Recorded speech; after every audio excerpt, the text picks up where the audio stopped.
Hey guys, welcome back to the channel. आजकल हम जिस तरीके से चैनल पे आ रहे हैं ना, गेस्ट अपीयरेंस में, तो लोग हमारा वेलकम कर रहे हैं। That's right. So guys, actual में यार इंडिया से आने के बाद ना टाइम ही नहीं मिल पा रहा बैठने का।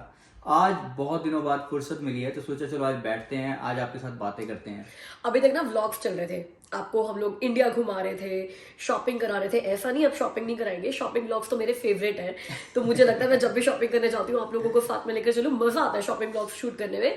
लेकिन बहुत दिनों से ना ऐसे आमने सामने बैठकर ना बातें नहीं हुई है। आज करते हैं सारी बातें। चलो मतलब इंडिया में जिनके घर भी जा रहे थे, दो ही बातें हो रही थी, सिर्फ दो बातें।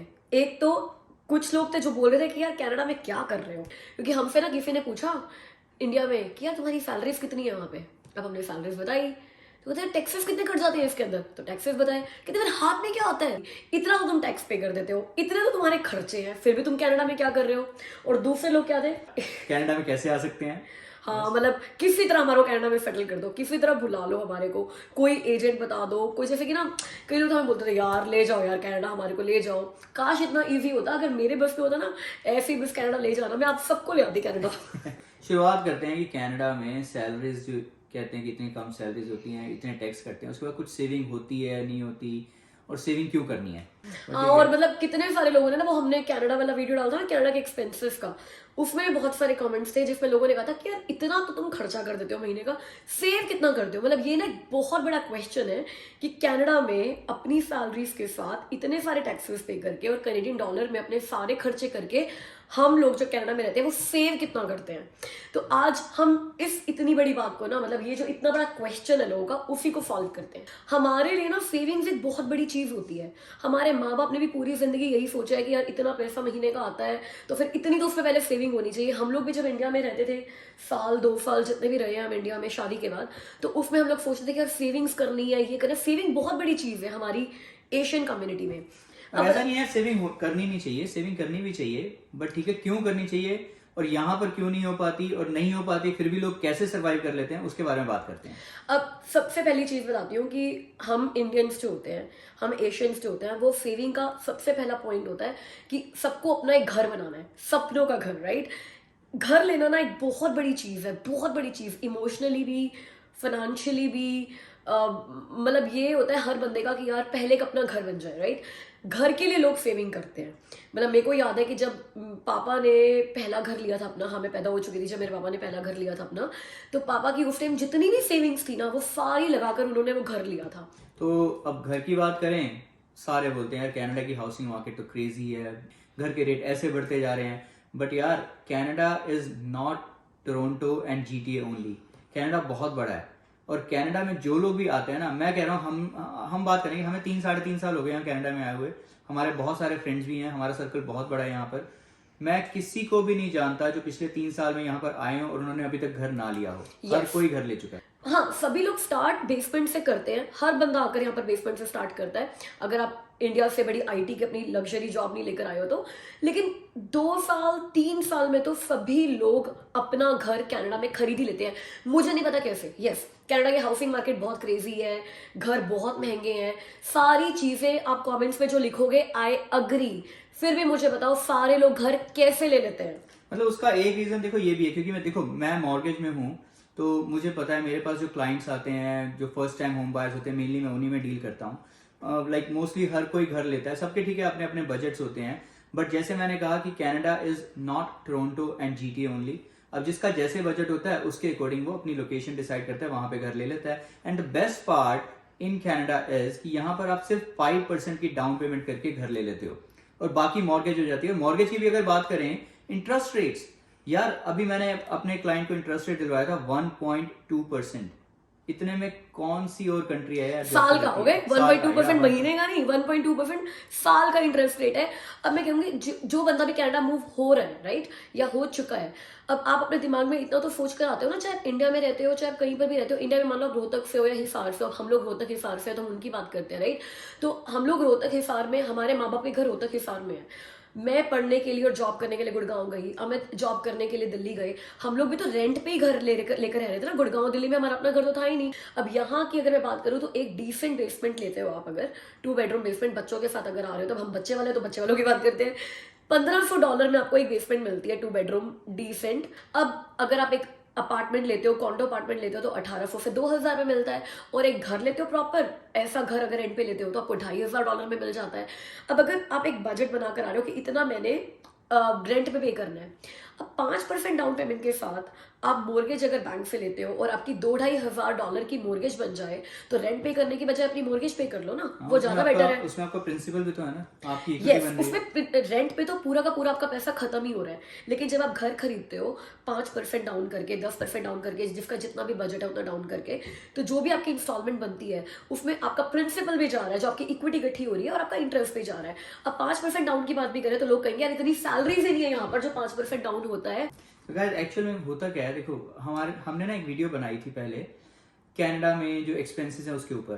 तो हमने उसमें कैलकुलेशंस करके आपको बताया था कि $3,500 से $4,000 के आसपास का खर्चा होता है। मैं कहता हूँ कि अगर हस्बैंड वाइफ दोनों जॉब कर रहे हैं और वो मिनिमम वेजेस पे भी है ना, तो भी दोनों मिलाकर $4,000 ले ही आते हैं। अब अगर आपकी थोड़ी सी अच्छी जॉब लगी तो डेफिनेटली सेविंग शुरू हो सकती है। वो जो सेविंग होती है वो आपको आगे डाउन पेमेंट में भी काम आ जाती है। ऐसे लोग घर ले लेते हैं। और आजकल कोविड में मिनिमम सैलरी पर काम करने वाले लोग बहुत कम रह गए हैं। सैलरीज अच्छी हो गई हैं, बढ़ गई हैं, जॉब्स अच्छी आ गई हैं। रिक्रूटमेंट में हूँ, जो ट्रेंड मैंने देखा है उसके बारे में बात कर रही हूँ। मिनिमम वेज की जब हम बात करते हैं ना कि मिनिमम वेज लेकर हर बंदा 2000 के आसपास, 2200-2300 के आसपास अपने घर पे ले आता है महीने का, तो वो मिनिमम वेज की बात हो रही है। आप पूरी जिंदगी कनाडा में या फिर बहुत लंबे टाइम तक मिनिमम वेज पे काम नहीं करते रहते, ठीक है। तो मैं बोलूंगी कि घर का सपना यहाँ पर पूरा हो सकता है। अब हम सेविंग क्यों करते हैं, इसके अलावा एजुकेशन, किड्स की अपनी एजुकेशन, बच्चों की हाँ, बच्चों की एजुकेशन पे हम खर्चा करते हैं, राइट। तो यस, बच्चों की एजुकेशन भी इंडिया में एक बहुत बड़ा पार्ट है कि यार बच्चे को कॉलेज जाना होगा तो बहुत सारा पैसा लग जाएगा, बच्चे को कोई किसी ट्रेड में जाना है तो पैसा बहुत लग जाएगा, उसके लिए आप सेविंग करते हो। कॉलेज छोड़ दो यार, इवन डे केयर। मेरी सिस्टर की डॉटर डे केयर में जा रही थी and even in the day care she was paying 20,000 rupees per month. Schools भी सस्ते नहीं है यार, मतलब मैं कह रही हूँ एक डिसेंट स्कूल की बात करती हूँ, मैं कोई हाई फाई स्कूल की बात नहीं कर रही। तो इंडिया में एक एवरेज डिसेंट स्कूल की फीस 15,000 रुपए पर मंथ है। अब right from KG two 11th 12th, जब तक वो कॉलेज में नहीं जाते, आप महीने की ये इतनी फीस पे करोगे। कनाडा में हमारा बच्चा फ्री में स्कूल में जाता है, और सबसे बड़ी बात यह है कि हमें इस बात की टेंशन नहीं है कि हमारा बच्चा एक सरकारी स्कूल में जा रहा है, प्राइवेट स्कूल में नहीं जा रहा, फैंसी स्कूल में नहीं जा रहा। मोर और लेस सेम स्टैंडर्ड है और आपको फीस नहीं पे करनी। तो हम वो पिछले जो 10-15 साल बच्चा स्कूल में बिताता है, वो सारी की सारी फीस आप सेव करते हो बच्चे की। तो यूनिवर्सिटी की फी डेफिनेटली आपको पे करनी है, बट वो भी जो इंटरनेशनल स्टूडेंट्स होते हैं उसकी जो फी होती है उनका 1/3 आप पे करते हो यहाँ पर, अगर आप कनाडा के रेजिडेंट्स हो तो। और यार 10 साल में इतने साल जो स्कूल में जो बचाया है, डेफिनेटली यूनिवर्सिटी की फी तो यार तब तक सेव कर ही लोगे ना। और अगर तब भी नहीं करी तो कोई टेंशन वाली बात नहीं है। यहाँ पे 13-14 साल के बाद ना, 14 साल के बाद बच्चे कमाना शुरू कर देते हैं। इंटरनेशनल स्टूडेंट्स भी जब यहाँ पर आते हैं ना, अपनी फर्स्ट सेमेस्टर की यूनिवर्सिटी की फीस पे करते हैं, और उसके बाद अपना जो 20 आवर्स उनको अलॉट होते हैं कमाने के लिए, जॉब करने के लिए, उसी से कमा कमा कर अपनी बाकी की फीस भरते रहते हैं। तो कैनेडियन सिटीजन को तो इतना भी नहीं है कि आपको सिर्फ 20 घंटे काम करना है। मोस्टली बच्चे यहाँ पर 1 या 2 साल का ड्रॉप लेते हैं, अपना कमाते हैं, सैलरीज इकट्ठी करते हैं और अपनी यूनिवर्सिटी की फीस पे करते हैं। हाँ, तो मतलब अगर हमने एमए के लिए फीस इकट्ठी नहीं भी करी ना यूनिवर्सिटी की, तो उसको बोलेंगे ड्रॉप कर दे, 1-2 साल कमा और अपना फीस पे कर। इतनी टेंशन लेने की जरूरत नहीं है, यही करना है, इतनी टेंशन लेने की जरूरत नहीं है। उसके बाद आप सेविंग क्यों करते हो? आप सेविंग करते हो हेल्थ केयर के लिए कि भगवान ना करे कभी कुछ ऐसा हो जाए, हॉस्पिटल जाना पड़े, कोई ऐसी बीमारी घर में आ जाए, भगवान ना करे किसी के भी घर में कोई भी बीमारी आए, बट प्रिपेयर तो रहना पड़ता है ना यार वर्स्ट के लिए। ये सबको पता है कि हेल्थ केयर कनाडा में फ्री है। अगर इंडिया में भगवान ना करे किसी को कैंसर हो जाए ना यार, 7-10 लाख रुपए तो कहीं भी नहीं गया। और 7-10 लाख में मैं बोलूंगी यार, मैं बड़े साल पहले की बात कर रही हूँ बिकॉज थोड़ा आउट ऑफ टच हो गई हूँ, लेकिन 7-10 लाख रुपए बहुत बड़ी बात है। या तो आपके पास बहुत अच्छे अच्छे मेडिकल इंश्योरेंस होने चाहिए और उनकी आप महीने के प्रीमियम भरते रहो, राइट। वो भी होना ही चाहिए, मतलब अगर इंडिया में हो, मैं कहूँगी हेल्थ इंश्योरेंस सबके पास होना चाहिए। अब कनाडा में लोग बोलते हैं कि यार आपकी काफी सारी चीजें हेल्थ केयर में भी फ्री नहीं है, लाइक मेडिसिन फ्री नहीं है, बच्चों के लिए फ्री है और बूढ़ों के लिए फ्री है। तो जो ये बीच वाला टाइम है ना आप बच्चे और ना आप बूढ़े हो, तो आपको मेडिसिन का पे करना पड़ता है। तो उसके लिए मोस्टली कंपनीज, और I would say like probably मैंने कोई कंपनी नहीं देखी जो नया पे हर कंपनी का अपना प्लान होता है, हर health insurance कंपनी का देते अपना हैं। हेल्थ इंश्योरेंस प्लान होता है। कई कंपनीज आपको भी पे करने के लिए नहीं बोलती, वो 100% खुद ही पे करती है। एंड 90% कंपनीज आपका थोड़ा सा कॉन्ट्रीब्यूशन रखती है। लाइक मान लो $250 का मेडिकल इंश्योरेंस महीने का प्लान है, तो आप $100 पे करोगे और $150 कंपनी पे करेगी। इतना होता नहीं है सिंगल पर्सन के लिए, इट्स आई बिलीव मोर और लेस अराउंड $50-60। चलो फैमिली की बात लिए करें, हाँ, फैमिली के लिए $100 $100-150। $100 का प्लान होगा फैमिली के लिए।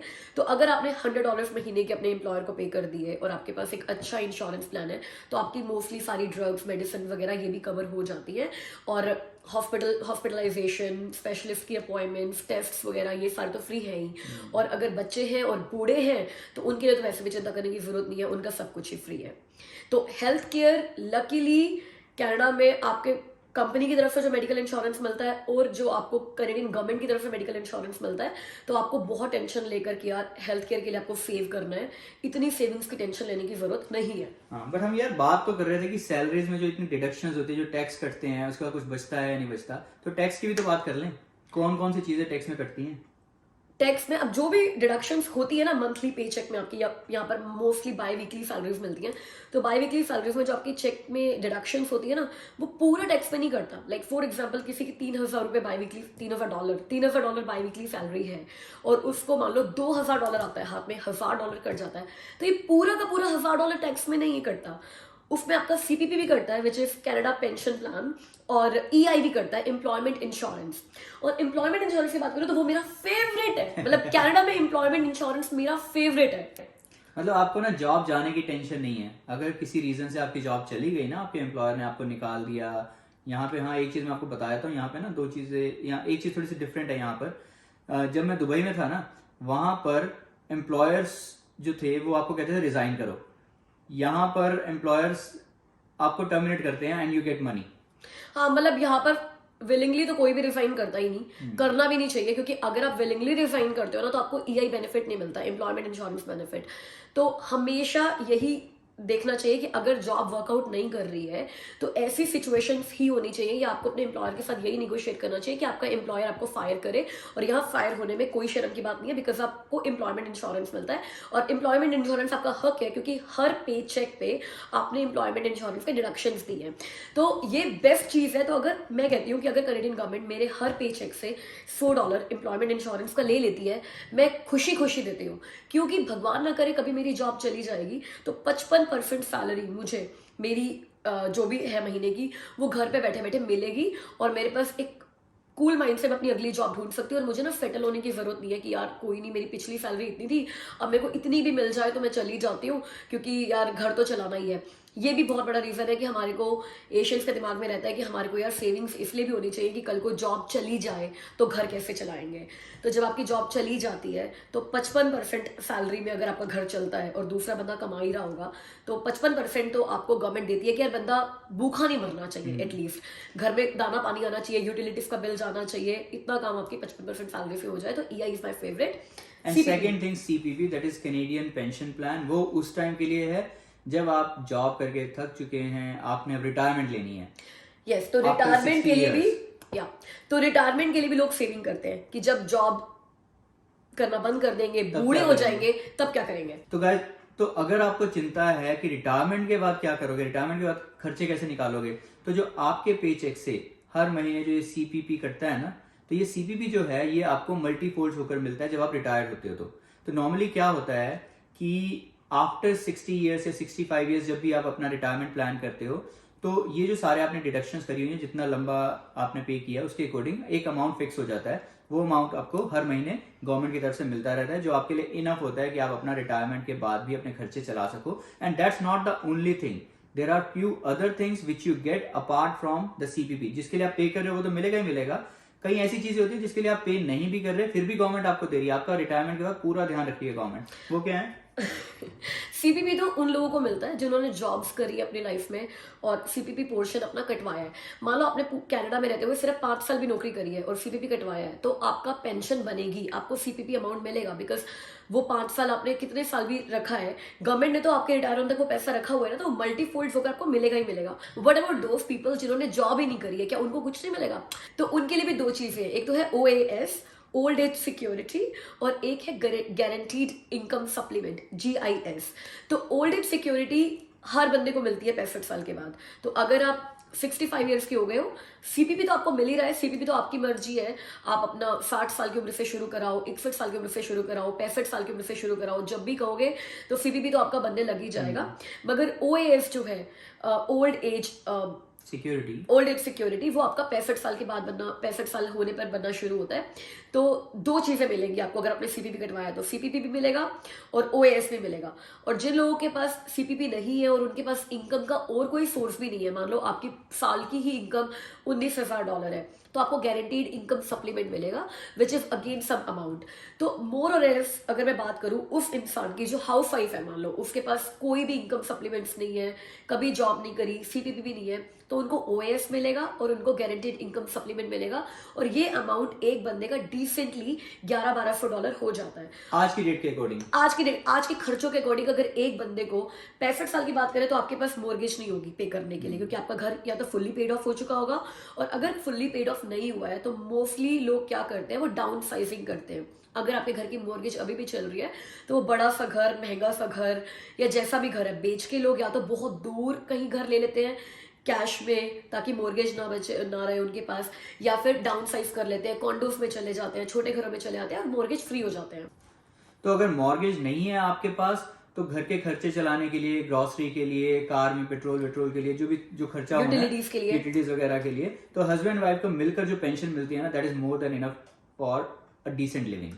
कई बार तो लग्जरी लिविंग के लिए इनफ होती है। जैसे बहुत सारे लोग होते हैं जिनकी कंपनीज उनको अलग से पेंशन प्लान उनके होते हैं। जैसे कि मैं हेल्थ केयर में हूँ, जैसे बात करते हैं, मैं हेल्थ केयर में हूँ तो मेरा हूप है, हेल्थ केयर का अपना पेंशन प्लान है। जो लोग टीचर्स होते हैं उनका टीचर्स का अपना अलग पेंशन प्लान होता है। ऐसे ही बहुत सारी जो प्राइवेट कंपनीज होती है उनके पास RRSP प्लान होते हैं।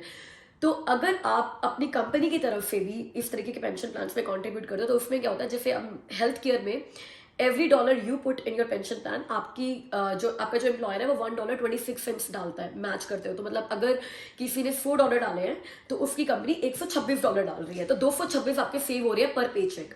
ऐसा ही, और कई जो है वो डॉलर टू डॉलर मैच करते हैं। तो जिन लोगों ने इनको भी कॉन्ट्रीब्यूट किया है अपने पे चेक में, तो पर मंथ आपका जो इनटेक है घर में सारे टैक्सेस और सारे डिडक्शंस करने के बाद शायद सैलरी थोड़ी कम आ रही है, मगर रिटायरमेंट के बाद पता है क्या मिलेगा, CPP मिलेगा क्योंकि ये तो मैंडेटरी डिडक्शन है, मिलना ही मिलना है। OAS मिलेगा, सबको ही मिलता है 65 साल के बाद। और जो पेंशन आपकी गवर्नमेंट की तरफ, जो आपकी कंपनी की तरफ से आपने कॉन्ट्रीब्यूट किया, आपको वो भी मिलेगा। तो कई बार ये अमाउंट मिलाकर होता है $4,500-5 हज़ार डॉलर। मतलब मैंने कुछ रैंडम कैलकुलेशंस करके कैलकुलेटर में चेक किया था, तो अगर मैं 65 साल की उम्र में रिटायर होती हूँ ना और जिस कंपनी में काम करी वही करती हूँ, तो आज के अमाउंट में $5,000 मिलेगा। उस टाइम के टाइम देखेंगे, मतलब हाँ, उस टाइम इन्फ्लेशन लग जाएगा, बट $5,000 पेंशन मिलेगी। तो रिटायरमेंट की चिंता करने की बिल्कुल भी जरूरत नहीं है। तो चलो, अब तो घर की प्रॉब्लम सॉल्व हो गई, एजुकेशन की सॉल्व हो गई, हेल्थ केयर की सॉल्व हो गई, रिटायरमेंट की सॉल्व हो गई, और किस लिए सेविंग करनी है? थोड़ी लग्जरीज के लिए, थोड़े पीस ऑफ माइंड के लिए, थोड़ी सिक्योरिटी के लिए, और कभी कोई हेल्थ केयर के अलावा कोई मुश्किल घड़ी ना आ जाए, कुछ ऐसे पैसे की जरूरत ना पड़े, उसके लिए भी। तो उसके लिए तो हम ये नहीं कह रहे इस वीडियो में कि जितना पैसा महीने का कमा रहे हो सब उड़ा दो, क्योंकि किसी भी चीज़ के लिए सेविंग करने की जरूरत नहीं है। बट फिर भी अगर हर बंदा ना कनाडा में आकर अपना स्ट्रगल स्टार्ट करता है, कनाडा आना स्ट्रगल का एंड नहीं है। कनाडा आना तो सबसे ईजी पार्ट है, ईजीएस्ट पार्ट है कनाडा में आना, PR पे, स्टूडेंट वीजा पे। ये वो मेन स्ट्रगल तो ना कनाडा में आने के बाद शुरू होता है। तो कनाडा में अगर आप आ गए हो और अगर सैलरीज इतनी कम है कि यार सेव कुछ नहीं कर पा रहे हो, 6 महीने हो गए हैं, जितना कमा रहे हो उतना ही खर्चा हो रहा है, तो गाइस इट्स ओके। इतना टेंशन लेने की लाइफ में जरूरत नहीं है। धीरे धीरे सिचुएशंस बेटर हो जाएंगी। अगर इतना ही कमा रहे हो ना जितना घर के खर्चे चल रहे हैं, तो सोचो घर के खर्चे तो चल रहे हैं ना, अच्छी बात है। मोस्टली कनेडियंस इसी तरीके से जीते हैं। एशियंस की बात अगेन नहीं कर रही हूँ, वाइट कनेडियंस की बात कर रही हूँ। वो अपना लग्जरीज में थे, जितना कमाया उतना खर्च कर दिया, किसी चीज की टेंशन लेने की जरूरत नहीं है। बच्चों की शादी भी खर्चा नहीं करते वो, बच्चे अपने आप कमाएंगे, अपनी शादियां करेंगे। मैं ठीक है, हम बच्चों की शादी के लिए जोड़ लेंगे। मतलब मैं अभी को ना $15-20 का चेक देके कहूंगी ये ले बेटा शादी कर ले, मेरा काम हो गया पूरा। मतलब कनेडियन सोच रखो ना फिर, तो इतना टेंशन लेने की जरूरत नहीं है। कोई बात नहीं, सैलरीज बढ़ेंगी, कनाडा में थोड़े पुराने हो जाओगे तो कनेडियन सिस्टम समझ में आने लग जाएगा, कनेडियन एक्सपीरियंस हो जाएगा तो सैलरीज अच्छी हो जाएंगी। तो अगर 1-2 साल सेविंग्स नहीं हो रही हैं गाइस तो इट्स ओके। इतना ज़्यादा टेंशन लेने की, डिसहार्टन होकर ये सोच कर कि यार क्या करने आ गए, अपनी अच्छी जॉब्स छोड़कर आ गए इंडिया में, घर बार छोड़कर आ गए, इतना खर्चा यहाँ पर होता है, इतना सोचने की ज़रूरत नहीं है। It's just a start of life and it's a beautiful life. Yeah, we are living this beautiful life and we want you guys as well to live this beautiful life. Canada का plan कर रहे हो तो कोई भी doubt मन में मत रखो, आ जाओ यार। तो that's it for today. Video अच्छा लगा तो प्लीज थम्स अप करना, लाइक करना, चैनल को सब्सक्राइब नहीं किया तो सब्सक्राइब करना। और आजकल एमी को ना इंस्टाग्राम पे नई नई रील्स बनाने का शौक चढ़ा है, तो मुझे इंस्टाग्राम पे प्लीज फॉलो करो और एमी की वीडियोस को थम्स अप दो, उसको बहुत खुशी मिलती है। Thank you so much for all your love.